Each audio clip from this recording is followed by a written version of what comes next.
Yeah, thanks for that. Good afternoon, everyone. I'm very excited about the juniors. If I say juniors, it's not really juniors. It's young guys who's going to play senior rugby. And I always believe when you're good enough, you're old enough. Or you old enough, you're good enough. So yeah, it's a big honor and a privilege for us to start introducing these guys. We've done it before off the bench and stuff. But we did build these guys over the last 3 years.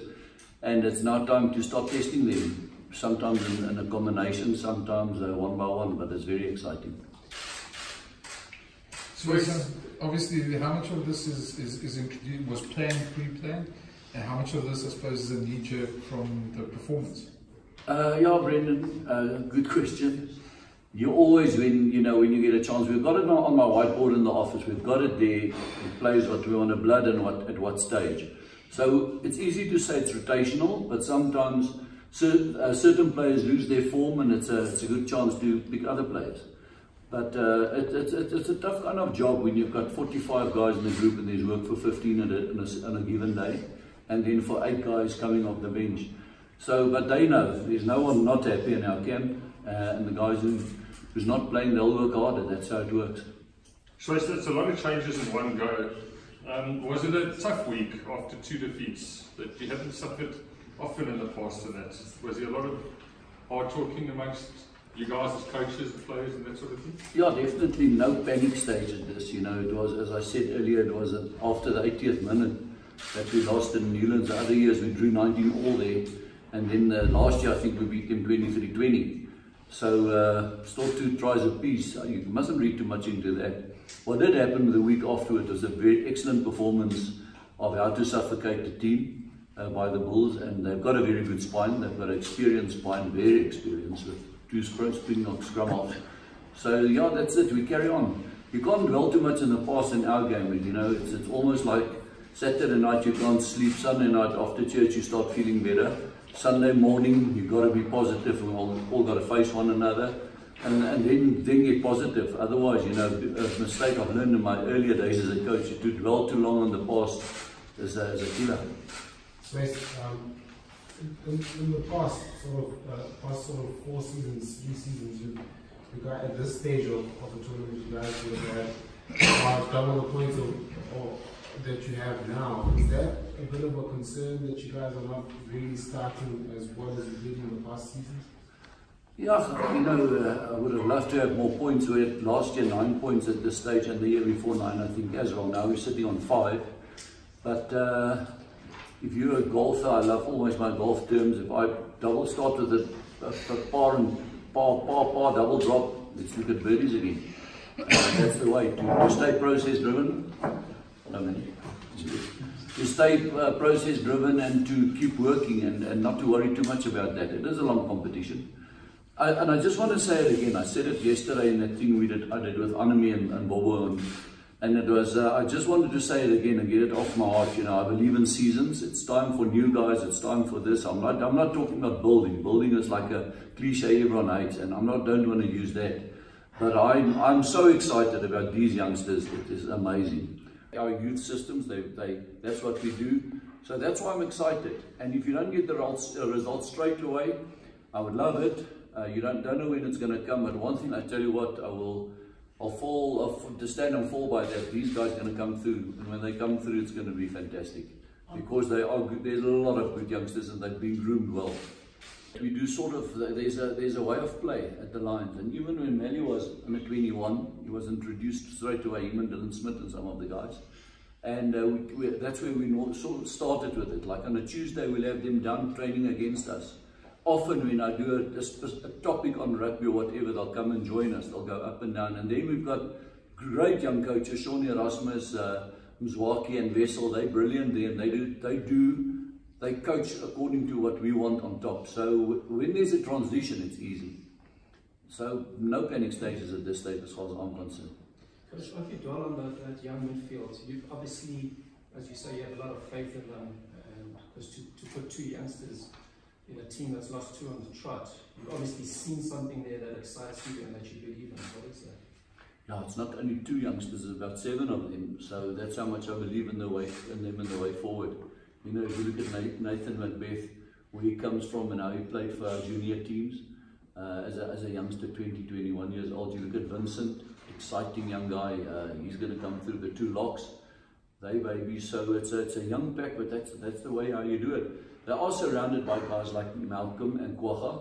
It's a pity about Marvin Orr not there to lead them, and it's a pity that Warren is out. But that's how you learn, man.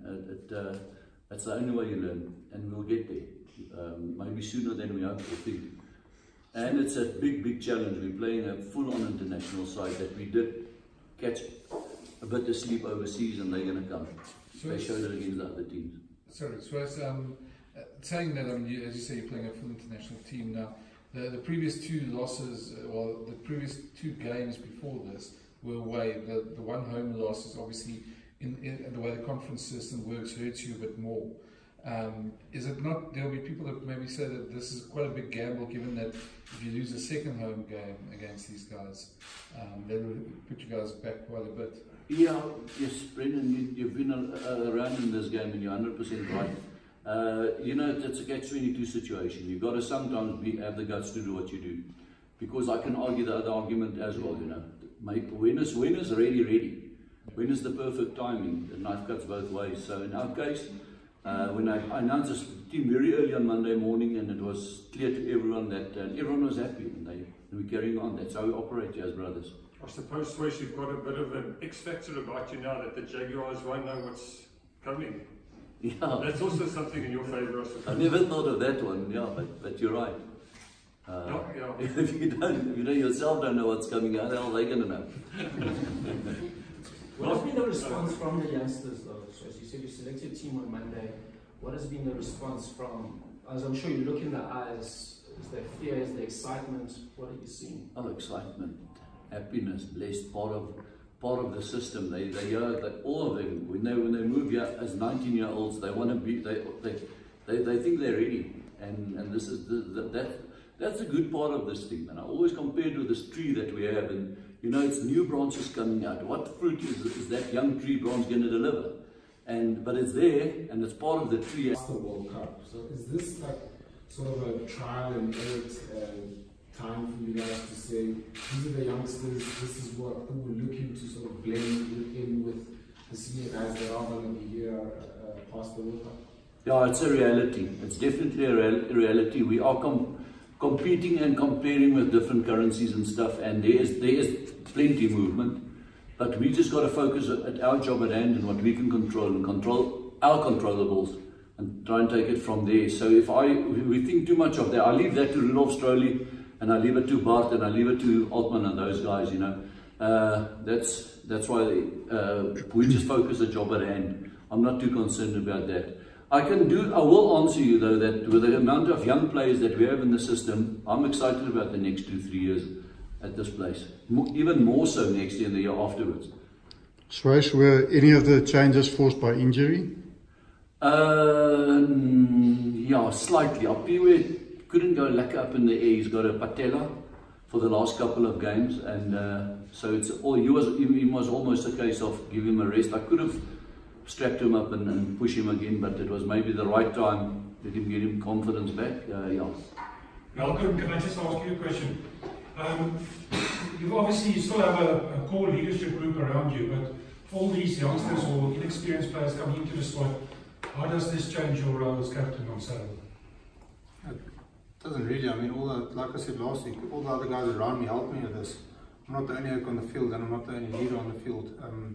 I like to lead by actions instead of talking a lot. So, like I said last week, but guys like Quagga, Dylan Smith, there's a lot of guys in the pack that can help lead the youngsters that are there, and there's a lot of guys in the backline that can do the exact same thing. So it's not just my job as a captain, but it's our job as a team to keep each other together.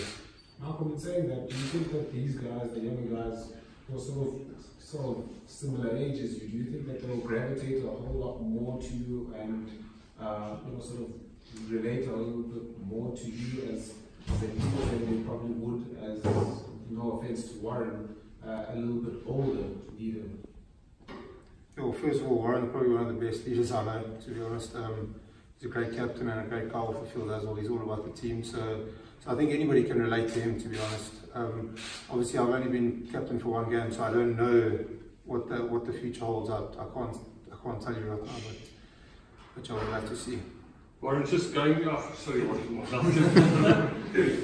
sorry, apologies.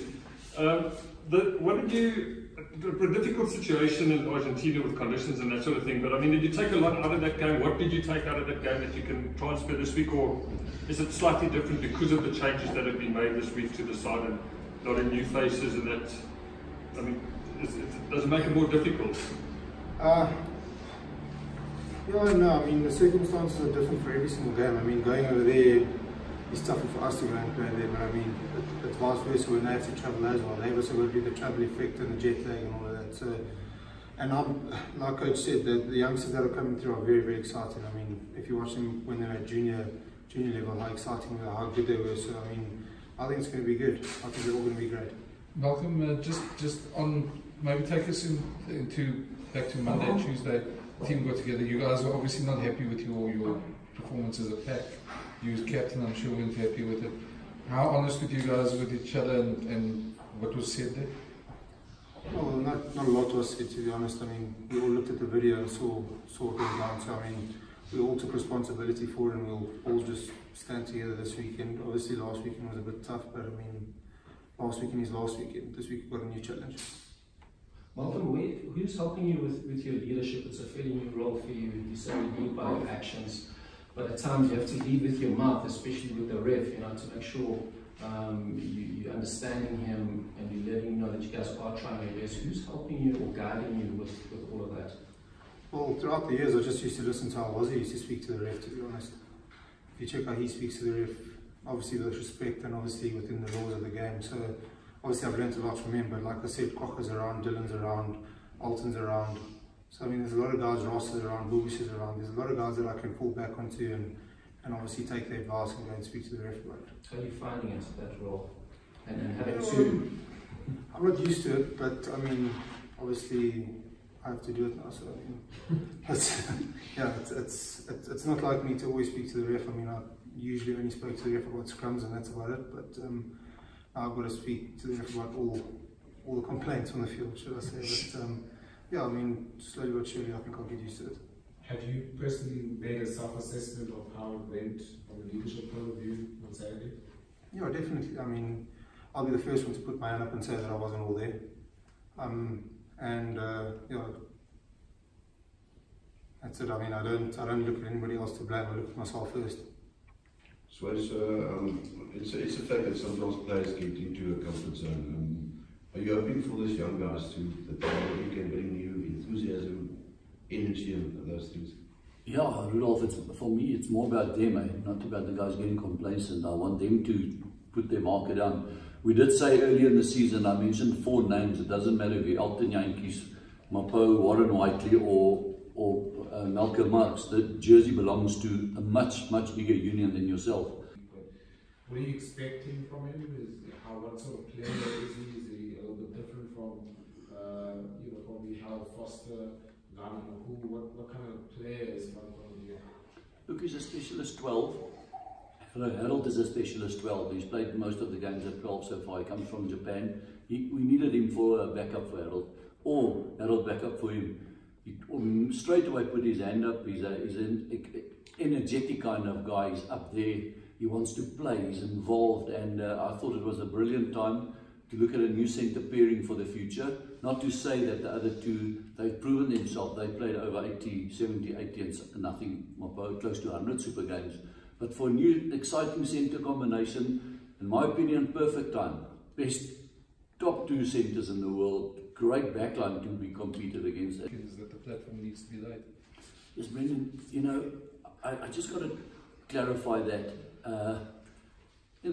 Our little secret we had in the last couple of years in this team was Jaco Kriel and Tecklenburg and Warren Whiteley and Kocha and those sort of guys. They're the guys that you would pick in the wider channels, and they were part of that thing out wide there. So people often think it's forwards and backs. It's attack and defence in the modern game, much more than the old-fashioned forwards and backs. So that try that we scored under the poles was called by a back when Marnus picked up and fed to Dylan. So that's a team thing. There was a certain call to go through the middle. We mustn't make too much, but then saying that it is horses for courses, it is nice if your wings can finish the tries like like happened in the last couple of years. But 2016, our forwards was dominating. Our loose forward was up, especially we ran and drag it. So it's very hard to say. Obviously, I need to work a bit on the go forward ball, on the momentum, and picking the gaps and working that. But it's, as long as we can win games, and I know we want to stay process driven, but if we can get other areas of the game better, up our defence, maybe get the kicking game a bit better going. Not always kick, but know when to kick. We had the balance wrong in the past. We definitely had the balance wrong. You can't just run everything. So I know once the balance will be right again, the results will be there again. Swys, can you just say that in Afrikaans for